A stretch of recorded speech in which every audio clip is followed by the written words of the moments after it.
Haleluya. Yesus itu baik. Amin. Buka Alkitab kita sama-sama, Lukas pasal 6. Jadi saya masih bicara serial khotbah tentang perkataan-perkataan Yesus yang sukar. Nah sekarang kita masuk pada salah satu perkataan Yesus yang saya pikir adalah salah satu yang paling sukar. Yaitu tentang jika seorang menampar pipimu, berikan juga kepadanya pipimu yang satu. Saudaraku yang kasih dalam Tuhan, jadi kalau kita daftarin perintah-perintah Yesus yang sukar, saya percaya ini salah satu daftar yang cukup tinggi, saudara-saudara. Karena mungkin kalau Alkitab bilang cari kerajaan Allah serta kebenarannya, kita tahu bahwa semuanya akan ditambahkan buat kita. Amin. Kalau Alkitab berkata ampunilah mereka yang bersalah, mungkin kita juga masih bisa ngerti. Kenapa? Karena kita tahu bahwa kedendaman itu menghancurkan hidup kita. Betul? Tapi kalau Alkitab mulai berkata, jika seorang menampar pipi kirimu yang satu, berikan juga kepadanya pipinya yang lain. Bilang sama Tuhan, Tuhan, nggak saya tonjok aja tuh orang udah mujizat. Iya kan? Masih mesti saya kasih lagi. Ini sesuatu yang paling sulit untuk kita mengerti. Tapi ini yang kita mau pelajari hari ini. Lukas pasal 6 ayat 27. Tetapi, perhatikan baik. Kepada siapa? Kepada kamu yang apa? Mendengarkan aku. Jadi ada banyak orang Kristen tidak mendengarkan Tuhan. Makanya Tuhan bilang hanya kepada mereka yang apa? Mau dengar-dengaran kepadaku. Karena ada banyak orang Kristen malah dengarnya kepada apa kata bintang. Pendeta, saya kan Scorpio, suami saya Leo. Pantas kita nggak cocok. Sebab yang satu suka japit-japit, yang satu suka gigit-gigit katanya. Ya kan? Itu persoalannya. Ya kan? Ada lagi yang bilang, pendeta, saya punya istri ini kan Gemini, jadi agak genit dia. Ada lagi yang bilang, pendeta, saya punya suami itu Taurus. Tahu-tahu kurus. Dia Taurus, pendeta. Jadi dia kadang-kala itu sulit dipegang janjinya. Merpati yang tidak pernah ingkar janji. Ya kan? Saudara, berkat kita tidak tergantung mau Taurus ke, mau Aries ke, Aquarius ke, apalah. Ya kan? Hidup kita tergantung berkat anugerah kasih sayang Tuhan. Amin. Ada orang-orang sekarang tuh kalau menurut saya bodoh sekali. Dia bilang sama temannya, gua kan babi. Nah gua punya bini ini ular. Anak gua yang satu kelinci, anak saya yang satu lagi kambing. Coba itu. Tinggal tambah jerapah sama gajah saja jadi safari, saudara-saudara. Tinggal terserah mau night safari atau day safari. Orang sekarang tuh aneh sekali. Ya kan? Karena kita mau mendengarkan ini nih, yang begini-begini. Kita harus jadi orang percaya yang mendengarkan apa? Kristus. Amin. Nah itu dia. Aku berkata kepadamu, kasihilah apa? Musuhmu. Nggak cukup lagi cuma mengasihi musuh. Berbuatlah baik kepada siapa? Orang yang membenci kamu. Jadi walaupun mertua saudara setiap kali saudara masuk rumah dia buang muka, saudara tetap harus berbuat baik. Walaupun setiap kali saudara masuk rumah, saudara ngomong sedikit dia langsung jayus. Ketawa. Ngerti nggak? Sebab saya lihat orang ketawa ada dua. Yang satu dia ketawa karena dia ngerti. Yang lain dia ketawa karena dia lihat orang lain ketawa. Habis ketawa dia tanya, jayus apaan sih? Nah itu jayus itu yang itu. Ketawa tapi nggak ngerti apa. Aduh jayus banget. Ada orang gitu, membenci gitu. Setiap kali saya datang ke rumah mertua udah susah-susah nih, udah makan anti nih. Mertua cuma lihat gini. Nggak matching bajunya.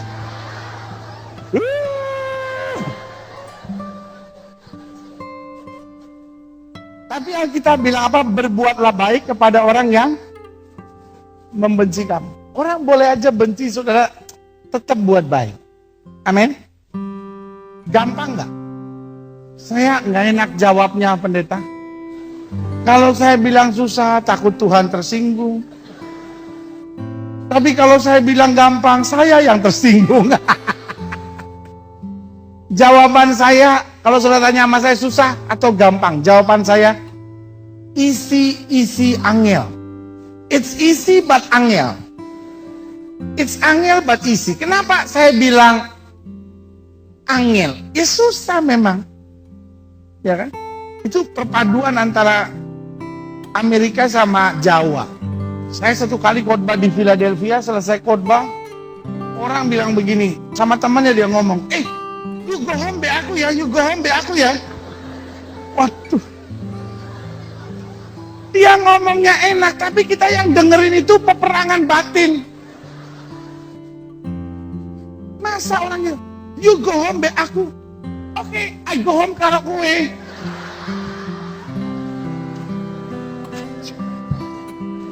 Nggak rohani sekali. Masa you go home be aku. Ini juga isi angel. Ayat 28. Mintalah berkat bagi orang yang mengutuk kamu. Bisa saudara? Orang mengutuk saudara.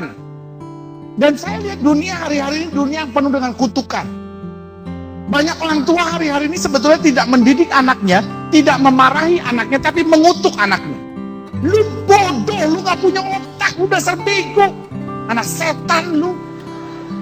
Buat saya itu bukan mendidik, ketawa lagi dikasih tahu. Orang lagi serius-serius gini malah tawa. Bikin saya marah. Emosi. Bukan. Yang saya mau jelaskan buat saudara, seringkali persoalan kita tuh itu. Kita bukan memarahi anak kita, tapi kita sudah apa? Mengutuk dia. Ada istri yang bilang sama suaminya, biar luas rasa nanti. Ada orang tua yang bilang sama anaknya, lu ntar lihat, kalau anak lu nakal semua baru lu kapok. Saudara, sebagai hamba Allah saya mau bilang, dunia hari-hari ini ngeri, dunia yang apa? Mengutuk. Tapi Alkitab bilang kita harus apa? Minta berkat bagi orang yang mengutuk kamu. Jadi kalau ada orang kutuk saudara, doain, minta berkat. Tuhan, dia mengutuk saya, tapi Tuhan berkati. Biar sepanjang tahun ini dia diberkati, baru tahun depan dia kena.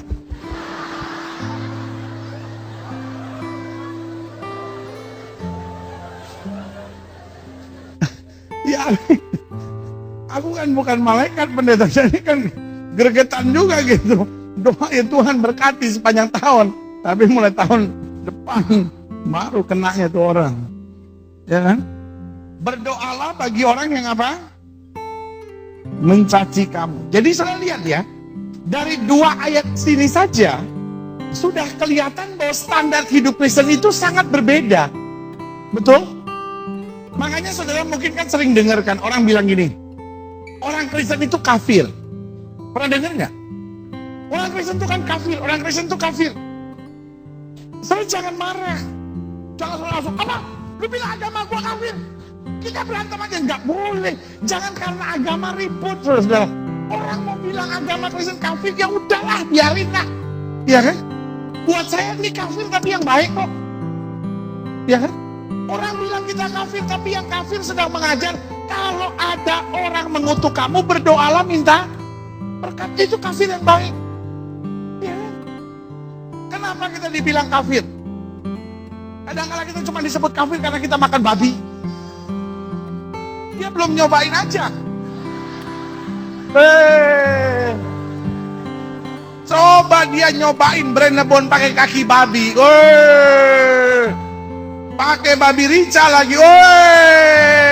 Langsung dia berubah, tidak kafir lagi. Dahsyat. Asiknya rame-rame.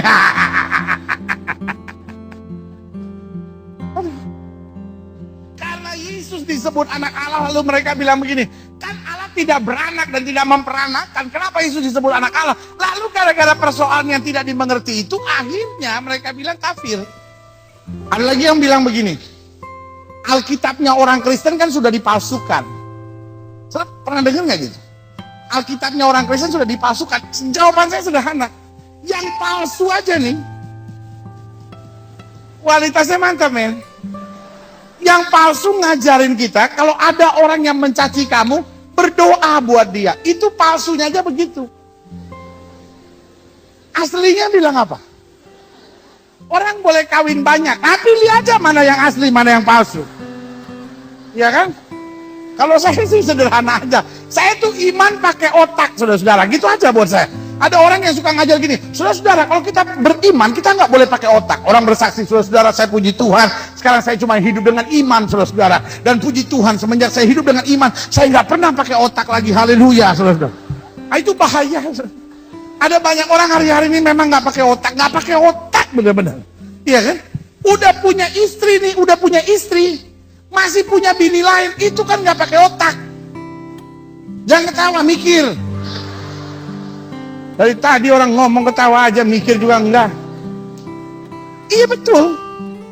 Ini orang udah punya bini. Gregetan nih saya ini sekarang. Masih juga dipacarin sama dia.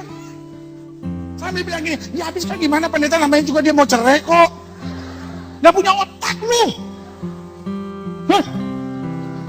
Ya habis gimana dong hidup saya dari dia. Saya sih ngomong sederhana aja, itu orang-orang kayak gitu gak punya otak.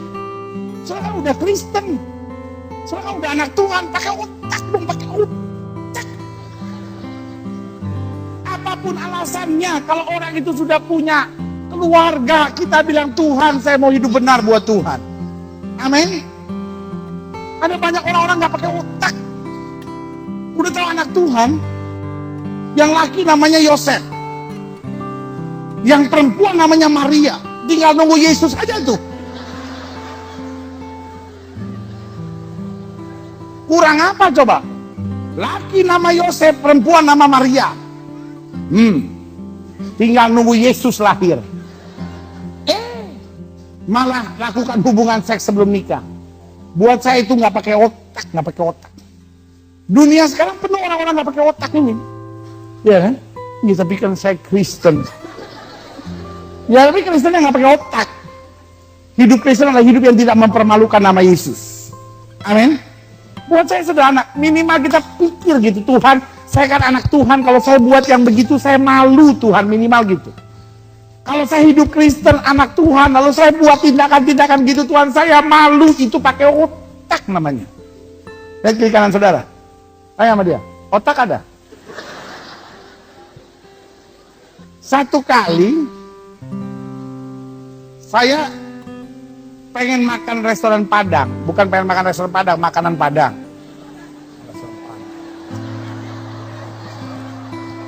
Itu akibat nggak punya otak. Jadi saya mau makan makanan Padang.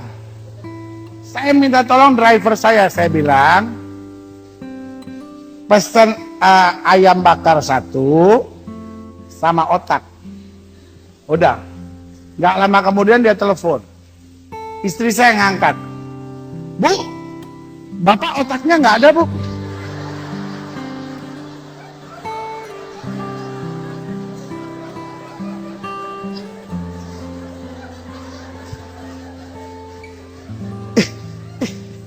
Istri saya bilang, jadi otaknya Bapak habis.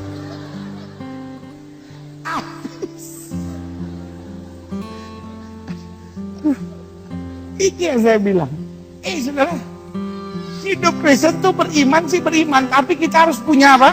Otak. Cuman rasio kita, otak kita harus takluk di bawah apa? Firman Allah. Jadi kita lihat, iya ya Tuhan ya, orang nyakitin saya secara manusia saya balas, tapi otak harus saya tundukkan. Saya harus mengasihi. Amin. Lihat selanjutnya ayat 29. Barang siapa apa? Menampar pipimu yang satu, berikan juga apa?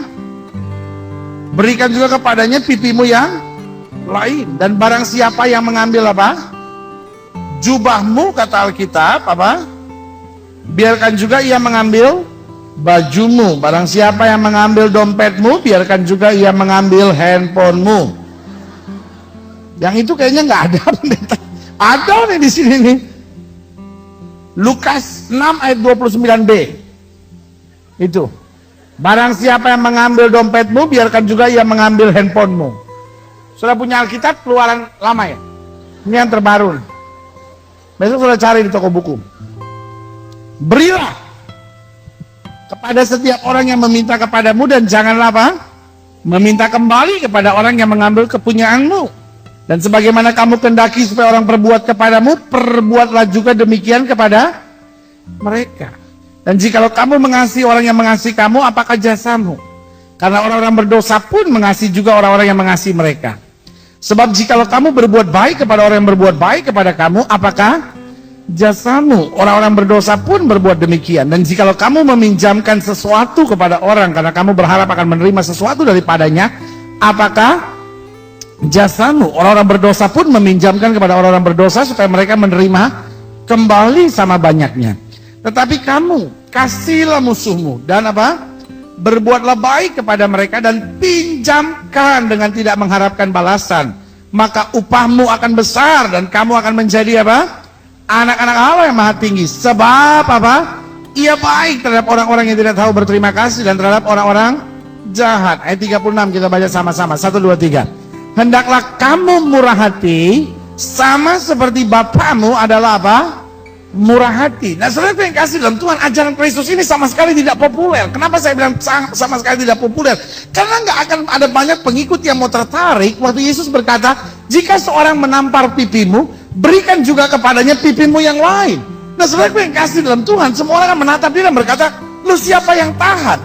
Lalu pertanyaan saya sederhana, apakah jadi Kristen berarti jadi bodoh seperti itu?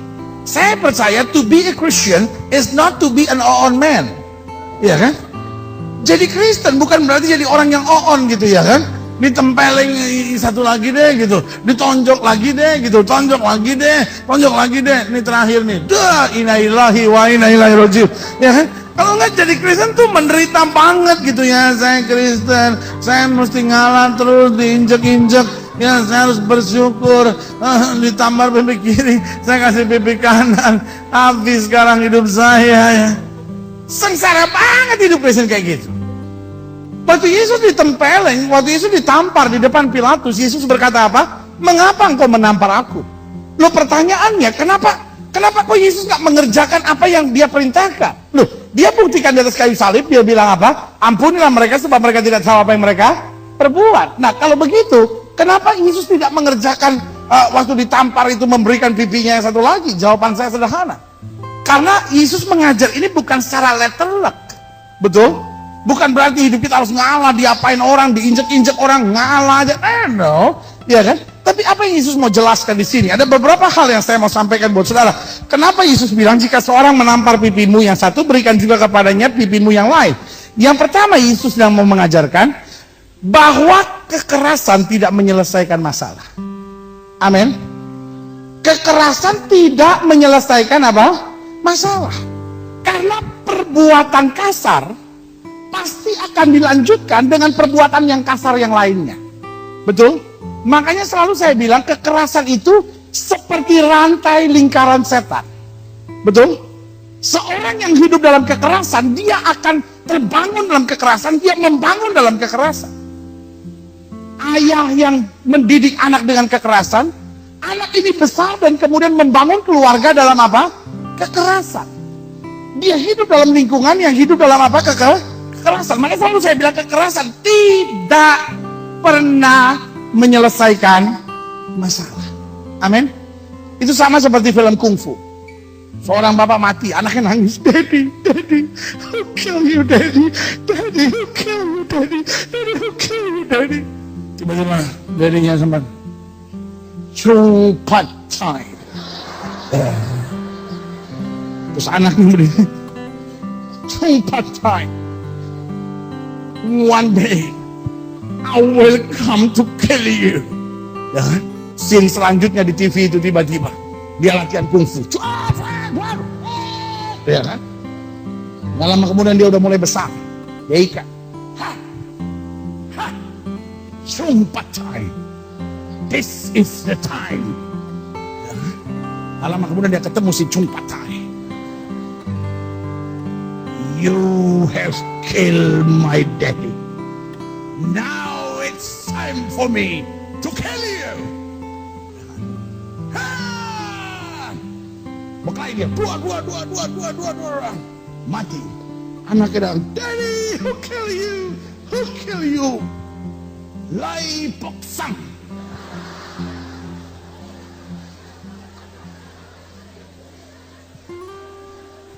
Ya, begitu aja terus menerus. Begitu aja terus menerus. Iya kan? Makanya saya selalu bilang gini.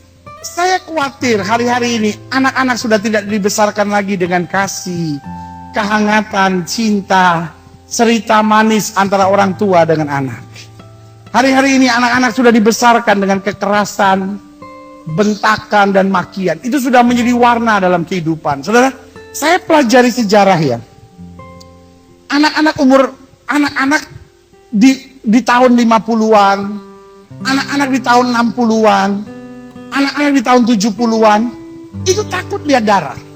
Betul? Lihat ada orang berantem, ada darah, mami ada darah, gitu. Takut sekali. Tapi tahukah saudara, anak-anak sekarang darah itu jadi bahan mainan. Iya, dia main-main itu Game Boy itu. Wih, darahnya udah mau habis nih. Wih, mesti cari darah lagi nih. Dia udah gak takut soal darah.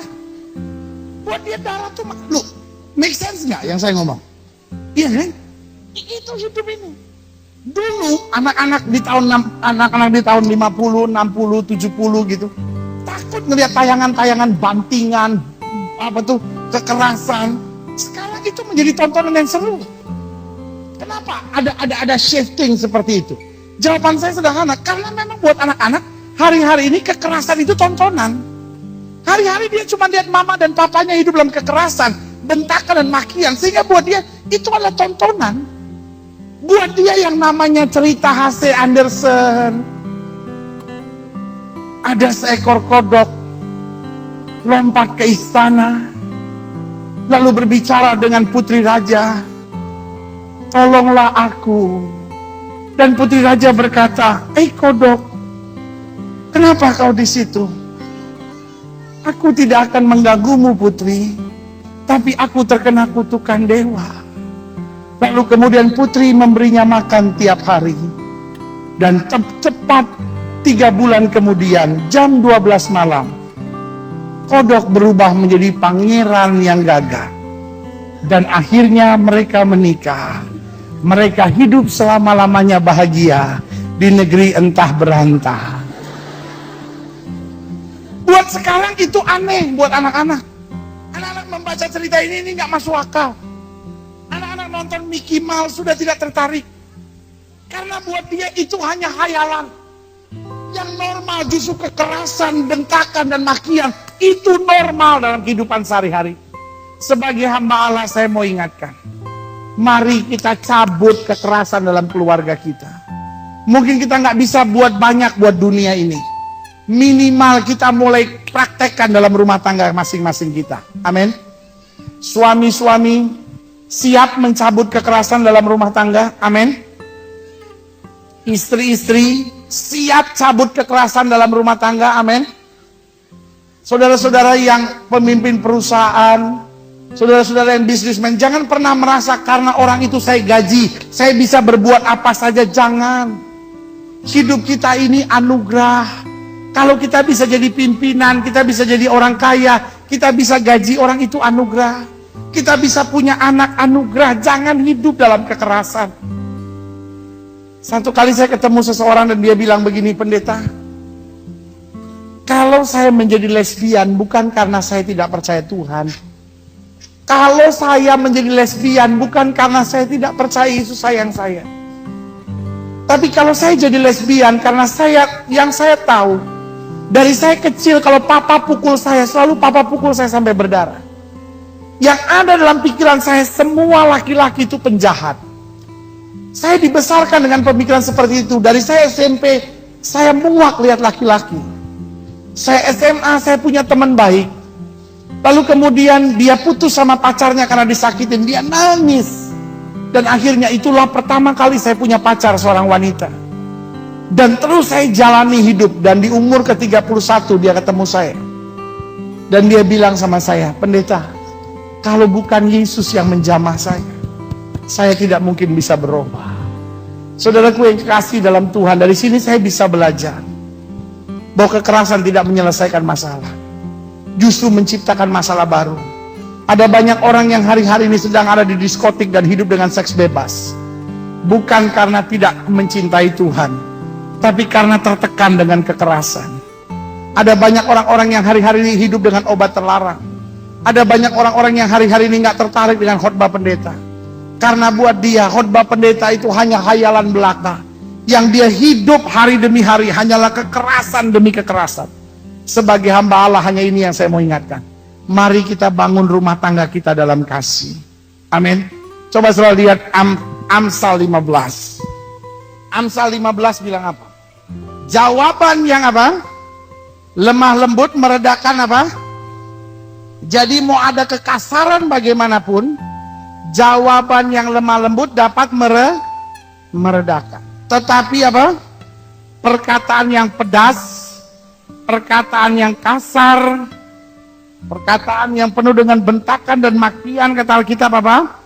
Membangkitkan marah. Jadi jelas bahwa kekerasan tidak menyelesaikan masalah. Coba saudara lihat sebentar dalam Efesus pasal 4.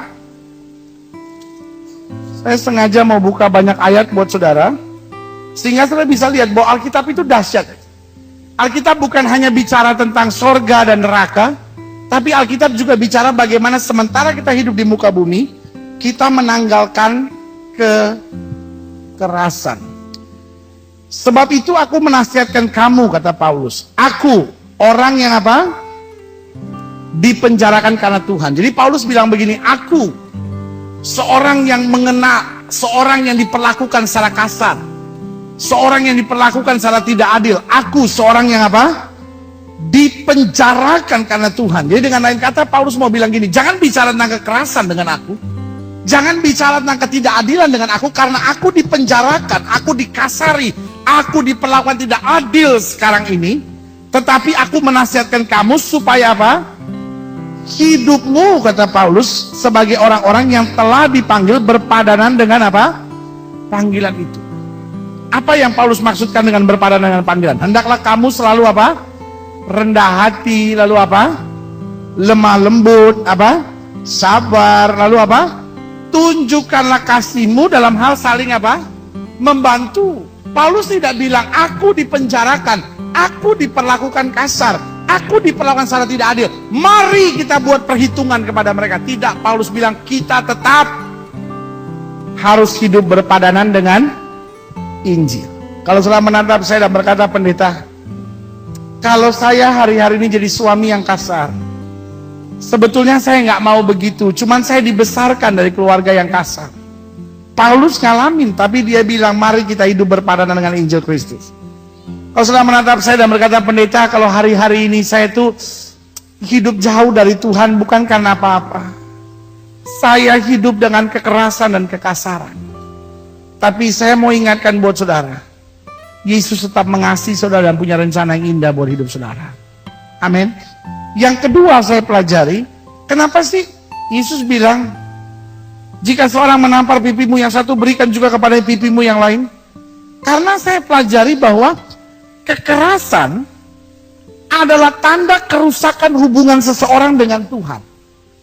Jadi kekerasan adalah tanda kerusakan hubungan seseorang dengan Tuhan. Saya suka dengar orang bilang begini, pendeta, saya sih cinta Tuhan, cuman saya tuh susah mengontrol emosi. Saya tuh sebetulnya cinta Tuhan, tapi saya sulit mengendalikan diri. Jawaban saya, itu adalah sebuah kebohongan. Kenapa saya bilang itu adalah kebohongan? Karena seorang yang mencintai Tuhan, hidup dekat dengan Tuhan, pasti hidupnya penuh kasih. Kenapa?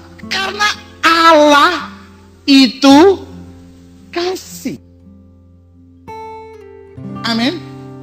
Jadi gak mungkin seorang bisa bilang, saya dekat dengan Tuhan tapi saya gak bisa mengasihi. Saya nggak bisa mengontrol diri. Itu sebuah kebohongan.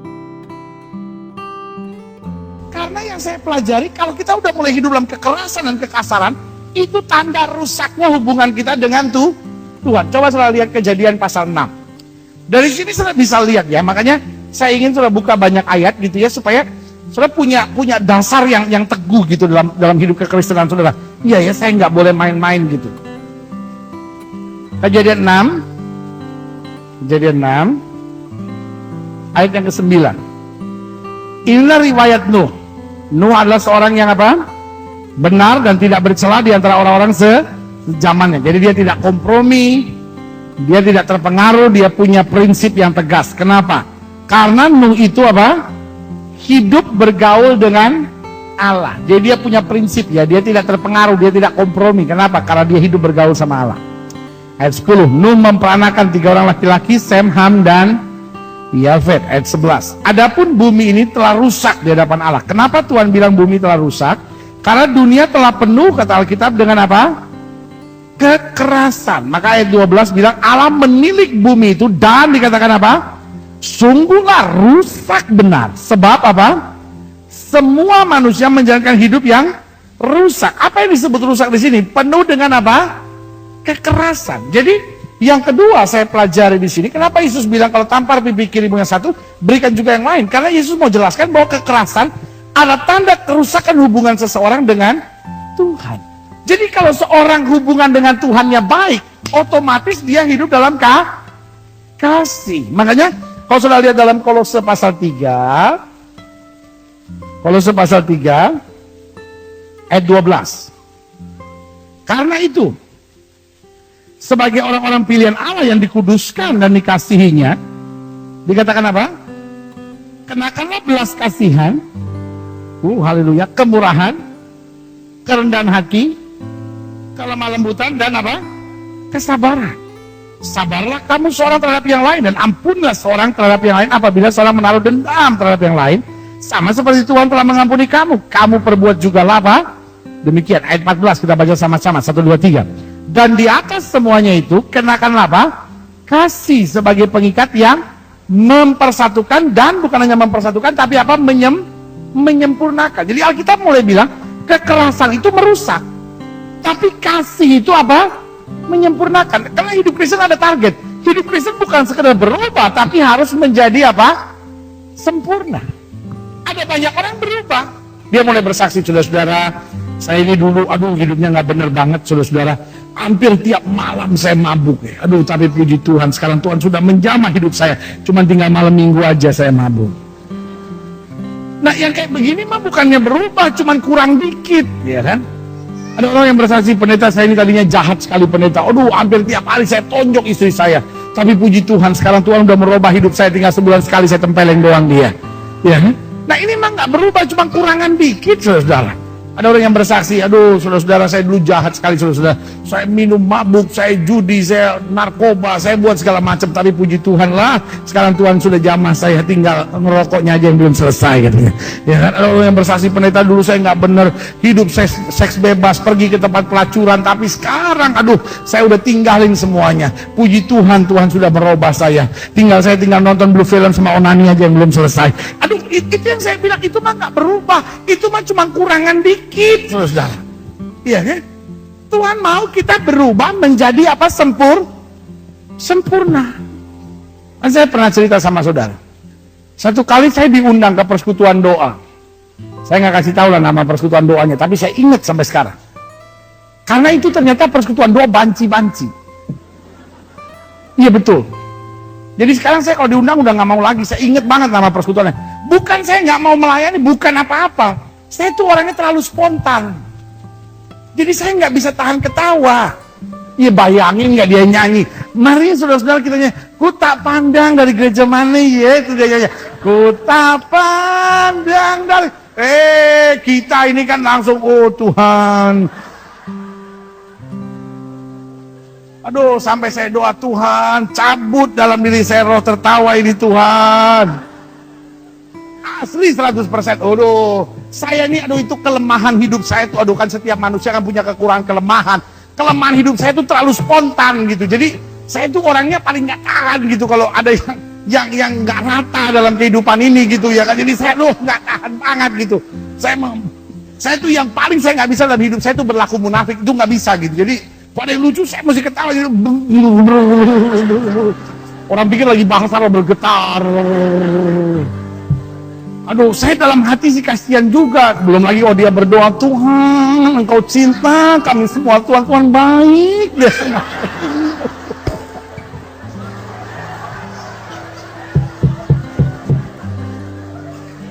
Terus persembahan, saudara-saudara, kita mau kasih persembahan. Jangan cuma kita beli kosmetik, beli segala macam. Kita juga mesti kasih untuk Tuhan. Ayo ya, kita persembahan jalanin ya. Jangan uang yang haram ya. Ya ampun, ini persekutuan begini Tuhan. Terima kasih kau kirim hambamu ke tempat ini. Ya kan? Gak lama kemudian bersaksi. Ayo dong teman-teman, siapa yang mau bersaksi? Katanya gitu kan. Ayo bersaksi gitu kan. Terus akhirnya ditunjuk satu orang. Habis, kok nggak ada sih yang mau bersaksi? Ayo dong bersaksi. Ada satu akhirnya maju. Ini Mareike nih, saya ingat banget namanya Mareike. Iya kan? Nggak tahu kalau hari-hari namanya apa, Mahmed kali. Tapi mantap sekali Mareike. Mareike men. Maaf ya kalau ada yang namanya sama. Memang itu benar namanya Mareike. Dia maju. Aduh teman-teman, saya mau bersaksi. Kan teman-teman tahu siapa saya, hidupnya kacau banget deh. Tiap malam kita kan ada di situ kan. Tongkrongan kita itu kan. Maksudnya TL. Tapi puji Tuhan. Teman-teman doain Eke sampai Eke mulai, aduh ilah. Eke nggak mikir gitu, Eke bisa kebaktian gitu. Aduh. Tapi Eke sekarang bersyukur banget Tuhan udah jamah. Dulu tiap malam mereka ke sana, sekarang cuma paling tinggal malam minggu aja. Selesai kebaktian, saya disalami, termasuk sama Mareike ini. Dia bilang, pendeta doain ya. Saya bilang sama dia, iya kesaksiannya bagus. Cuman jangan cuma malam minggu aja dong. Tiap hari jangan muncul di situ lagi. Ya nggak boleh ya pendeta ya. Kan udah berubah. Saya bilang kalau berubah jangan tanggung-tanggung. Ayo doain ya. Ini yang saya bilang, banyak orang bukannya berubah, cuma kurangan dikit. Ya kan? Mungkin selama Natal saya dan jadi hidup Kristen itu kita nggak boleh didik anak gitu, kita nggak boleh keras gitu. Saudara, hidup Kristen itu disiplin tuh harus. Amin. Hidup Kristen tegas tuh harus. Jangan selama Natal saya dan jadi pendeta kalau kita bisnismen, kalau kita pimpinan Kristen kita nggak boleh gitu tegur karyawan. Harus. Yang namanya disiplin, tegas, tegar itu harus. Tapi tegas itu tidak berarti harus kasar. Amin. Disiplin itu tidak harus dalam kekerasan. Karena yang Tuhan tentang adalah kekerasan dan kekasaran. Tapi disiplin dan ketegasan itu perlu. Saya percaya Yesus kita adalah Tuhan yang disiplin. Amin. Tapi dia bukan Yesus Tuhan yang kasar. Sampai di sini sudah ngerti maksud saya? Jangan sudah pikir, oh kita harus lemah lembut berarti ya. Ketemu orang, shalom. Oh itu salah ya. Nggak apa-apa deh gitu. Nah, ini namanya bukan lemah lembut. Kebanci-bancian. Saya percaya hidup Kristen itu harus tegar gitu. Amin. Saya percaya hidup Kristen itu harus tegas gitu. Saya percaya hidup Kristen harus disiplin. Tapi dalam kasih. Yang ketiga. Jadi yang pertama tadi apa? Kekerasan tidak menyelesaikan masalah. Yang kedua, kekerasan adalah tanda kerusakan hubungan seseorang dengan Tuhan.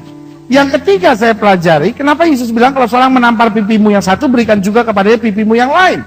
Yang ketiga saya pelajari, karena kekerasan adalah perbuatan yang dibenci oleh Allah. Jadi saya baca Alkitab, ada 3 perbuatan yang Tuhan benci. Yang pertama adalah kesombongan, sama-sama bilang sama saya kesombongan. Yang kedua adalah kemunafikan, sama-sama bilang sama saya kemunafikan. Alkitab jelas bilang untuk yang pertama, Allah benci orang sombong. Yang kedua, Alkitab jelas berkata Allah melawan orang fasik. Makanya Alkitab berkali-kali Yesus bilang apa? Celakalah kamu yang apa? Munafik. Jadi Yesus benci kemunafikan. Yang ketiga yang Allah benci adalah apa?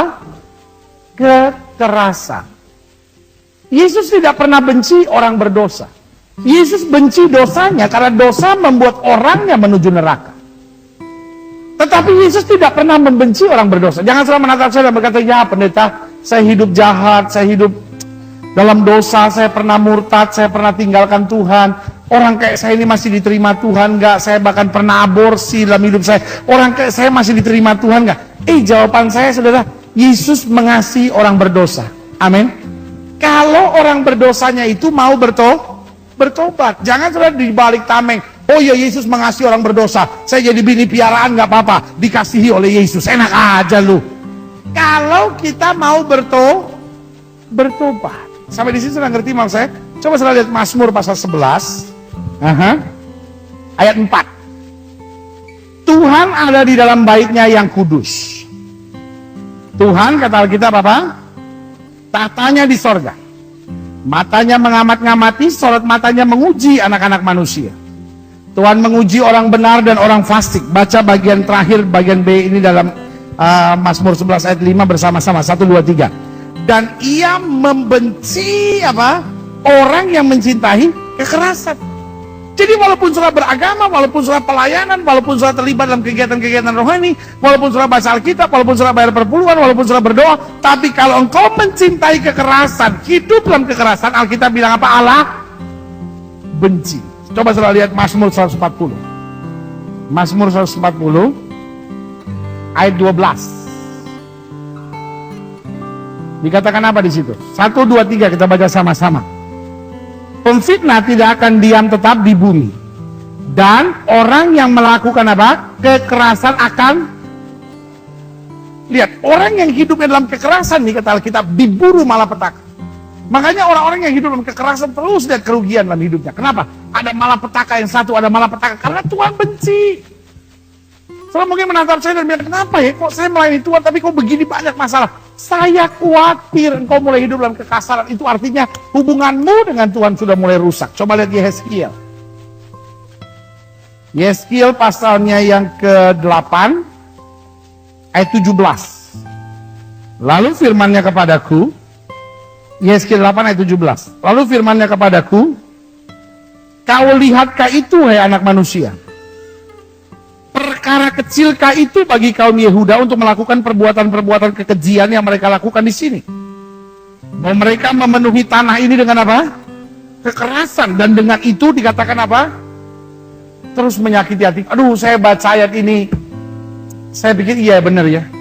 Tuhan sampai bilang begini, kamu pikir itu perkara kecil? Kamu tutupi tanahku itu dengan kekerasan. Kira-kira kalau kita pakai bahasa untuk kita sehari-hari, maka bunyinya begini. Kita tutupi rumah kita dengan kekerasan. Kita tutupi keluarga kita dengan kekerasan. Kita tutupi keseharian hidup kita dengan apa? Kekerasan. Kita tutupi pendidikan anak-anak kita dengan apa? Kekerasan. Makanya ayat ini bilang, perkara kecilkah itu? Tuhan sampai bilang dengan tegas gini, itu terus menyakiti hatiku. Amin. Selanjutnya dikatakan, sungguh mereka berkelakuan tak senonoh di hadapanku. Oleh karena itu aku akan membalas di dalam murkaku. Aku tidak akan merasa sayang dan tidak akan kenal belas kasihan. Dan kalaupun mereka berseru-seru kepadaku dengan suara nyaring, aku apa? Tegas Tuhan bilang tidak akan mendengarkan mereka. Jadi orang yang hidup dalam kekerasan, mau dia berdoa pun doanya tidak dijawab Tuhan. Saya harus bilang jujur sama saudara. Kekerasan Tuhan benci. Saudaraku yang kasih dalam Tuhan, ayo mari kita ambil keputusan hari ini supaya keluarga kita mulai penuh kembali dengan kasih Kristus. Saya lihat hari-hari ini tingkat kekerasan udah semakin menakutkan. Orang tidak lagi menganggap kekerasan itu sesuatu kesalahan. Sampai Tuhan bilang gini, kau anggap itu perkara kecil. Padahal perbuatan itu terus, kata Tuhan apa? Menyakiti hatiku. Yang keempat, yang terakhir. Pelajaran apa yang bisa kita ambil? Ketika Yesus berkata, jika seorang menampar pipimu yang satu, berikan juga kepadanya pipi yang lain. Coba lihat Matius pasal 5. Ayat yang kelima. Matius pasal 5 ayat yang kelima. Kita baca sama-sama ya. 1, 2, 3. Berbahagialah orang yang lemah lembut, Karena mereka akan memiliki bumi. Berarti yang terakhir, yang keempat, mengapa Yesus ajarkan ajaran tersebut? Yesus sudah mau mengajarkan bahwa kelemah lembutan akhirnya pasti akan menguasai bumi. Amin. Yesus bilang apa? Berbahagialah orang yang lemah lembut, karena mereka lah yang akan menguasai bumi. Dengan lain kata, untuk sementara kekerasan kelihatannya bisa menindas kelemah lembutan. Tapi satu saat kekerasan pasti jatuh, dan kelemah lembutan yang akan terus bertahan. Saudara mungkin menatap saya dan berkata, sampai kapan saya harus diam, pendeta? Sampai kapan saya harus sabar? Sampai kapan saya harus lemah lembut? Jawaban saya tegas buat saudara. Sampai kita melihat mujizat. Amin. Karena buat orang yang lemah lembut, dia pasti melihat mujizat. Buat orang yang lemah lembut, dia pasti akan naik dan melihat kemuliaan Tuhan dinyatakan. Berikan tepuk tangan yang meriah buat Tuhan. Kita bangkit berdiri.